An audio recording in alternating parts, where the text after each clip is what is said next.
Are you living a life of mastery or a life of mediocrity? A life of mastery is a life lived in fulfillment, in purpose. You're living out your purpose. You wake up every day looking to crush it. You can't wait until the next day gets here. And a life of mediocrity, you just kind of trudge it along. You're following everybody else. You feel like you're on that hamster wheel. I was there. I was in the life of mediocrity, just bobbing along. And then I found mastery. And today I'm sharing with you 5 ways that I tackled mastery and how I went in that direction. The first is purpose over likability. This is really important. I know what my purpose is. I don't need people to like me. I don't care if anybody likes me. Because I know the direction I'm traveling in. I'm traveling in that direction. You're coming with me or you're not coming with me. If you want to be left behind, so be it. I'm not for everyone, and that's okay.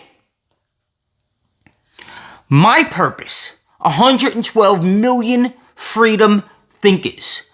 I want to create people that think for themselves, that aren't affected by the bombardment of what every society tells them.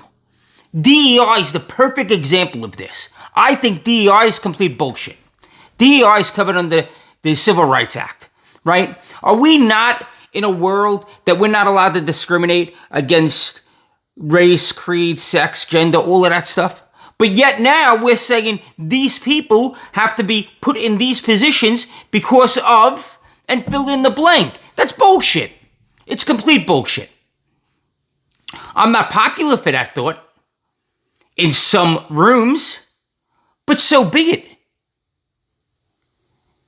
The other thing that DEI isn't good for is DEI is putting unqualified individuals in positions that they don't belong in. Give you an example. If your house is on fire, do you want DEI coming? Or do you want the best qualified individual coming? Yeah. If you hire an accountant, do you want a DEI accountant? Or do you want the best accountant that knows the tax laws and can apply those tax laws to your endeavor and save you on taxes? We should be hiring people off of merit, filling positions off of merit, not off of DEI because it makes us feel good and everybody's inclusive. You want to know something? Some people suck and they don't belong in the position.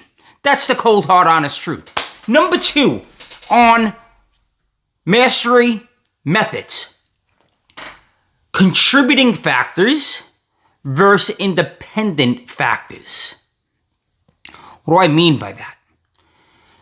Contributing factors are the things that happen outside of us.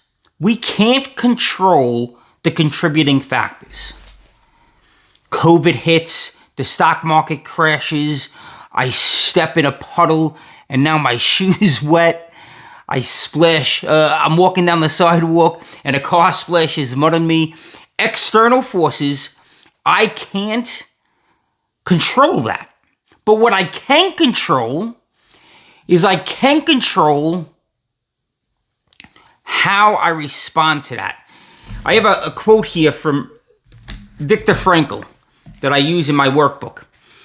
He says that between stimulus and response, there's a space, and in that space, our power to choose our response, and in our response lies the growth of freedom.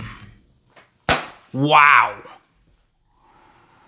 We don't get to choose what happens to us, but we sure in hell get to choose our attitude and how we respond to what happens to us.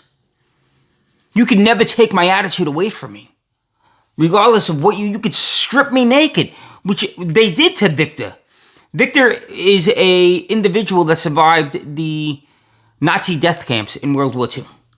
Man's Search for Meaning is the book he wrote, if you want to do further research on that. But he said that you can strip me of everything, but you can't strip me of my attitude. You can't strip me on how I perceive the world. Right? I am an independent. I get to choose my attitude. That's a great power. That's a power I'll never, ever give up. I get to choose my attitude. I get to choose how I deal with certain situations. I get to choose my response. I get to choose my interpretation, my perception of what's happening. Think about it this way. Pretend you were stranded on a desert island. You were on the cove of that island, and a ship is out there passing by. Are you just going to sit there and hope and pray that the ship's going to look at this island and say, oh, there's a place we want to stop? Or are you going to do everything in your power to get to that ship? Jump up and down, wave, make noise, build a fire, smoke signals, light the entire island on fire, swim out to the ship. Are you going to do everything in your power, even though the circumstances of what happened were out of your control? Or is this something you could take control of and attack it with the ferocious ability that you have? Number 3, mastery over mediocrity. Again, mastery is living a life of purpose, living a fulfilled life. In this sense, mastery is actually being a master. It's being able to do certain acts without the conscious thought. You're doing acts out of automaticity and muscle memory. Mediocrity is just mediocrity, right? Like you're in the middle. You don't suck at it, but you're not great at it, but you're just kind of there. Mediocrity doesn't move the needle. Mastery moves the needle. How do you get mastery? Mastery stacking. It's a concept like habit stacking. You've heard me talk about habit stacking before. Mastery stacking. I'm going to break down this skill into its smaller parts.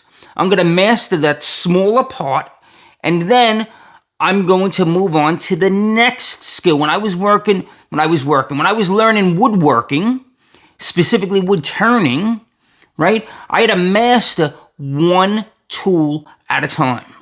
The bowl gouge, the skew, the cutoff tool, the calipers. I had to master each one of those through repetition. When I gained my black belt, it was only through the mastery of each technique, broken down and then performed time after time after time. And then stacking, once I mastered one piece, I moved on to the next piece.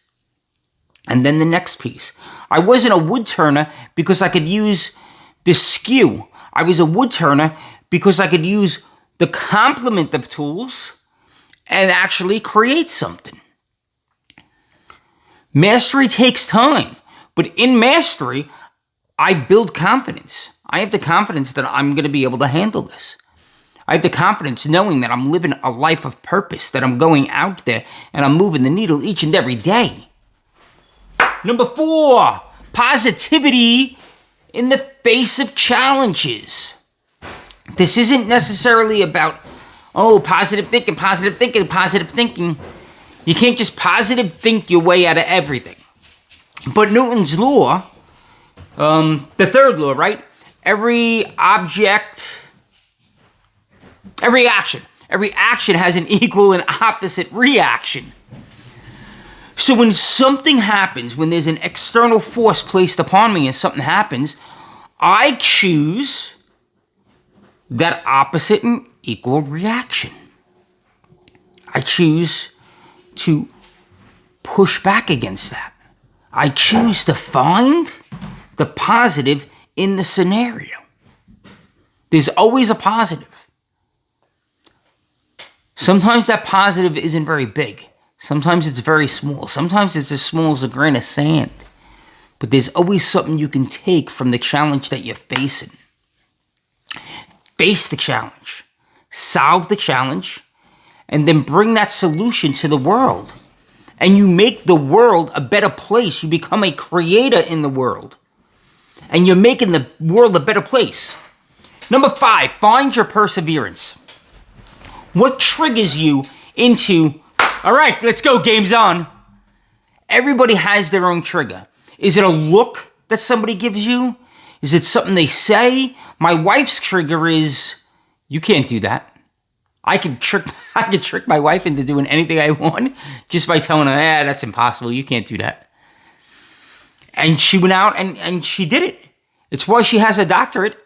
Because someone, when she was in grade school, told her, you're not that smart. You can't do this. Yeah. So in that challenge, where's your perseverance? When does your perseverance rise up? I have a friend of mine. He's a fighter. And he says that once I taste the blood, like once he gets whacked and his lip opens up a little bit, or he gets a little bit of blood, once he tastes that blood, it sends him into, all right, game's on. This is real. We're doing it now. So what is it for you that triggers your perseverance? And the last one I'm going to give you, I know I said 5. I'm going to give you a 6th one. And that 6th one is somebody the other day, it's kind of what triggered this post here, this video. Somebody the other day said to me, every time I ask you, how you doing? You're like, I'm doing fantastic. That's my response. I'm fantastic. How are you? Today's a great day. They're like, how do you always have a great day? The honest truth, I face challenges during my day, and not every day is fantastic. If I'm being honest with just you and me, don't tell everybody else, but just you and me, I have off days, and some of those days really suck. But my answer is still, I'm having a fantastic day. Because I know that I'm in control of that day. There could be hand grenades going off all over the place, and I'm feeling down on myself. I'm feeling down on the situation, but I know that my perseverance will eventually kick in, and I will be able to figure out whatever challenge I'm facing. That I get to choose the kind of day that I have. So when I'm having that off day, I do everything I can to switch it. And some days, I get it to 50%. Some days, 75%. It's how it is. Even the best of us have off days. But we're in control of how we respond to the things that are happening to us. 5 ways I use to live a life of mastery, live a life of fulfillment and of purpose. What are some ways that you live your life of mastery? How do you live in purpose and in fulfillment? Drop the comments down below, guys. Around here, we live up here in the numerator, not down in the denominator. I want you to go out there today and be unstoppable! Be unstoppable! And absolutely crush your day. There's an echo in here, huh? Woo! Woo! Woo! Woo! Have a blessed day, guys. I love spending time with you.